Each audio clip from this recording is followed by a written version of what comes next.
Assam state school education বোৰ্ডে প্ৰকাশ কৰা একাডেমিক কেলেণ্ডাৰ মতে তোমালোকৰ ক্লাছ ষ্টাৰ্ট হৈছে 17 এপ্ৰিলৰ পৰা। এপ্ৰিলত ক্লাছ কৰিলা, তাৰপিছত মে', জুন, জুলাই, আগষ্ট, ছেপ্টেম্বৰ, অক্টোবৰ 7 মাহ ক্লাছ কৰাৰ পিছত নৱেম্বৰ মাহত তোমালোকৰ হাফ ইয়াৰলি এক্সাম অনুষ্ঠিত হ'ব। কামৰূপ ডিষ্ট্ৰিক্টৰ হাফ ইয়াৰলি এক্সামৰ ৰুটিন মতে 10 to 26 নৱেম্বৰলৈকে এই পৰীক্ষা অনুষ্ঠিত হৈ থাকিব। এই হাফ ইয়াৰলি এক্সামত তোমালোকৰ 50% চিলেবাছ কভাৰ কৰা হ'ব। তাৰপিছত ডিচেম্বৰ মাহ আহিব। এই ডিচেম্বৰ ফুল মাহটো তোমালোকে ক্লাছ কৰিব পাৰিবা। তাৰপিছত জানুৱাৰী 2026 হ'ব। এইটো মাহত তোমালোকৰ প্ৰেক্টিকেল এক্সাম আৰু প্ৰি ফাইনেল এক্সাম অনুষ্ঠিত হ'ব। আৰু ফেব্ৰুৱাৰী মাহত HS ফাইনেল এক্সাম অনুষ্ঠিত হ'ব। ইফালে 7 মাহ ক্লাছ কৰি 50% চিলেবাছ কভাৰ কৰি নৱেম্বৰ মাহত তোমালোকৰ হাফ ইয়াৰলি এক্সাম। আনফালে মাত্ৰ এমাহ ক্লাছ কৰি জানুৱাৰী মাহতেই তোমালোকৰ প্ৰি ফাইনেল এক্সাম অনুষ্ঠিত হ'ব। আৰু এই প্ৰি ফাইনেল এক্সামত 100% চিলেবাছ কভাৰ কৰা হ'ব।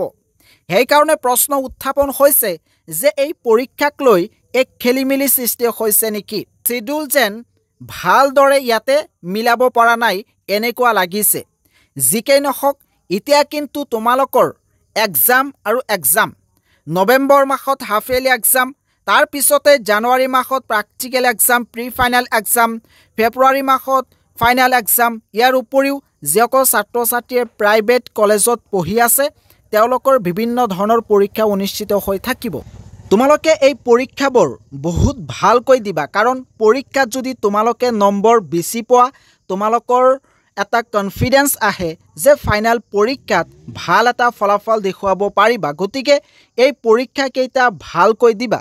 আৰু পৰীক্ষাৰ সময় তোমালোকে যেতিয়া বন্ধ পাবা আৰু তোমালোকে যেতিয়া সময় পাবা তেতিয়াই সেইবোৰ ছাবজেক্ট পঢ়িবা যিকেইখন ছাবজেক্টৰ চিলেবাছ এতিয়ালৈকে তোমালোকে পঢ়ি কমপ্লিট কৰিব পৰা নাই।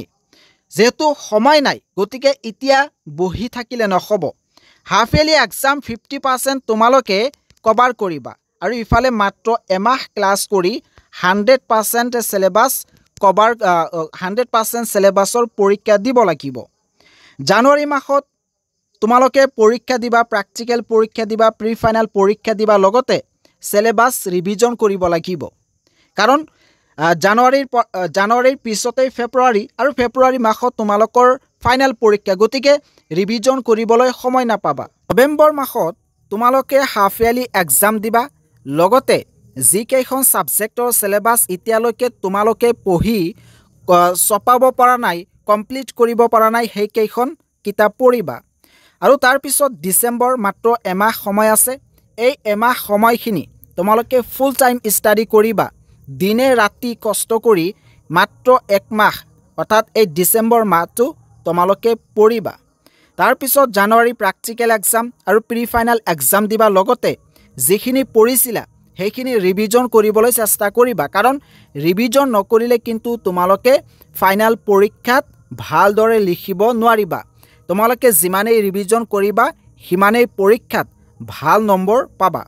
আৰু তাৰপিছত ফেব্ৰুৱাৰী মাহ আহিব, তেতিয়া ফাইনেল এক্সামৰ কাৰণে প্ৰিপাৰেশ্যন হ'বা।